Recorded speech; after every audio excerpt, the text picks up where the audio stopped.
Hey everybody, it's Vallen from Mischief of Mice, here with another Bit by Bit on Botania.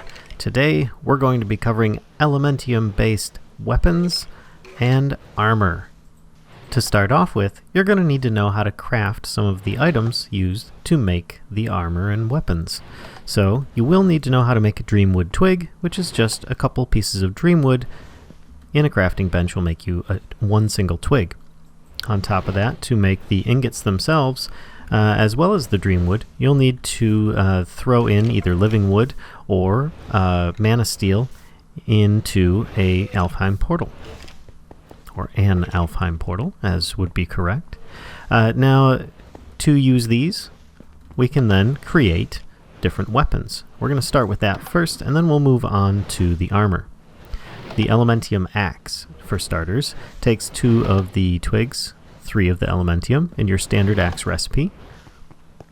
Elementium Shovel is as such here, 2 twigs and 1 Elementium. Elementium Pickaxe is in a similar method as well, and nothing fancy here, the Elementium Sword. Now the recipes are the same as far as making the items, but how they react is actually a bit different. So, allow me to demonstrate. I have here a bunch of items. I'm going to get out of creative mode, which actually might be a bad idea. Let me put up a wall between me and these helpers here. There we go, invisible wall achieved, and now to update my game mode. And here we go. If I use the Elementium Pickaxe, I can actually use it to mine just like a regular pick and get the items from them. As you can see, I got iron ore, diamond, redstone, just like I normally would from harvesting those materials. Now, if I use it on something like netherrack, you'll notice it just disappeared. It's not in my inventory.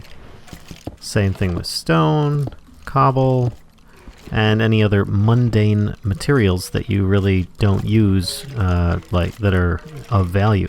They all just get destroyed. It's kind of a voiding axe, pickaxe in a way.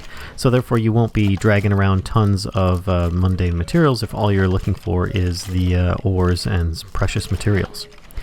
Now the Elementium Shovel works in a similar manner. So you can actually eliminate a lot of stuff there. Now, it works in another manner as well. There we go. Eliminating above and below for certain materials, like sand and gravel. It will eliminate all of those above and below it, therefore allowing you to harvest those materials. It's not really a void as much as the pickaxe, but it can eliminate pitfalls or things falling on top of you, like sand and gravel. Therefore, a very useful tool. Now the Elementium Axe works just like any normal axe would. It's not super fancy, holding shift isn't really going to do much there, but where its secret lies is in fighting enemies. Now I'm probably going to end up getting attacked by these guys, so I'm going to switch back to game mode 1 so that I can just demonstrate easier. Now we've got a bunch of undead Timmy helpers here that are going to help me to demonstrate to you the use of the axe. Provided it gets the killing blow on killing skeletons, creepers, zombies, things that will drop a head, like a skeleton skull or whatnot, you should have an increased chance. That guy actually is trying to escape there. An increased chance of getting a skull head. There we go. Got a couple of them right there. So you can see we got 3 skeleton skulls out of that. So therefore, it's a really good tool for obtaining those skulls from the normal vanilla mobs that would drop them. Now, of course, we have Elementium Sword, which I will use to demonstrate when we also do the armor. But the Elementium Shears.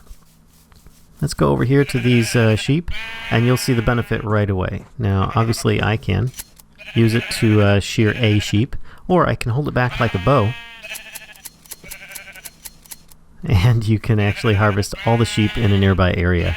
It's extremely useful like that, and I currently have the Hopper Hawk picking up all the items. It was already picking up some earlier, but it's really handy, really useful. Of course, all these will repair as well as the armor, will repair provided you have a mana tablet or some kind of mana source in your inventory feeding them so that their durability does not go down.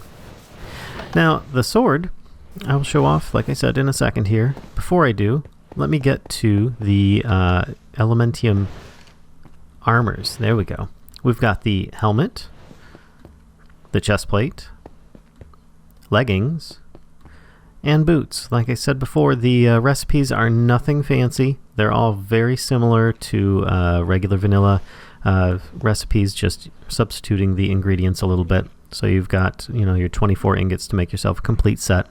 And as with the mana steel, it ends up giving you 10% less mana cost on mana tools and rods.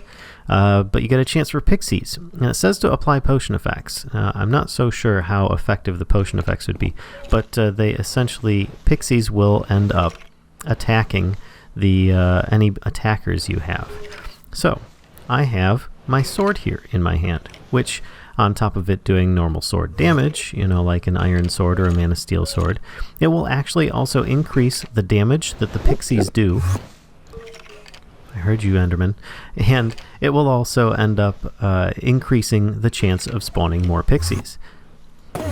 Now, the more often that you get hit, or the more items you carry of the Elementium, of the helmet, chestplate, the armor items, plus the sword, there's also fairy rings, will increase the chance of spawning a pixie anytime you take damage.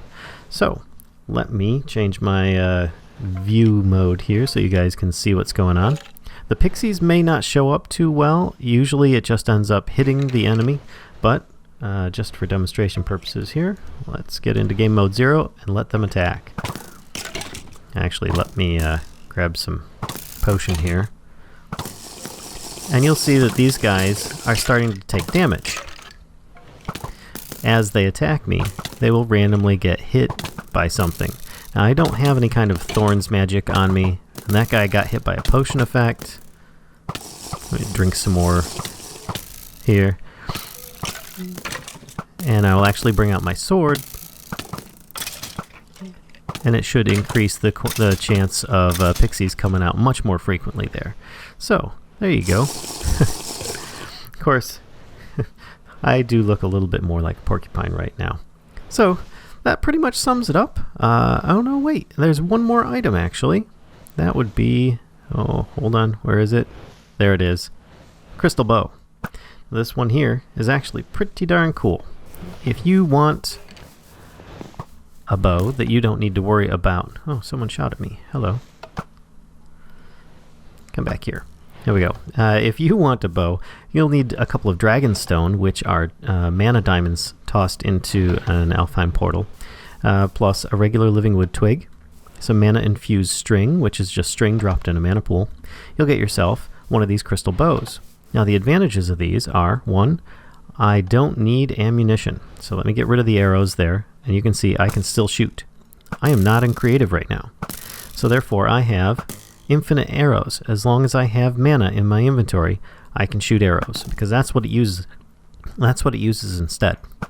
So with that in mind, you're able to actually just spam arrows. Now the other thing is, it actually will shoot faster. As soon as this white area here on the handle, which I'm highlighting now, is lit up, you're actually fully drawn. So therefore you can shoot, shoot, shoot, shoot, and it's really quick compared to any kind of vanilla bow, or even the previous bow version that was before this in Botania.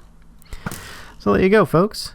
I hope you enjoyed the video. If so, please give a like, share, tell others about it. If not, well, let me know what I did wrong or how to improve. Anyway, I hope you enjoyed it, and until next time, see ya!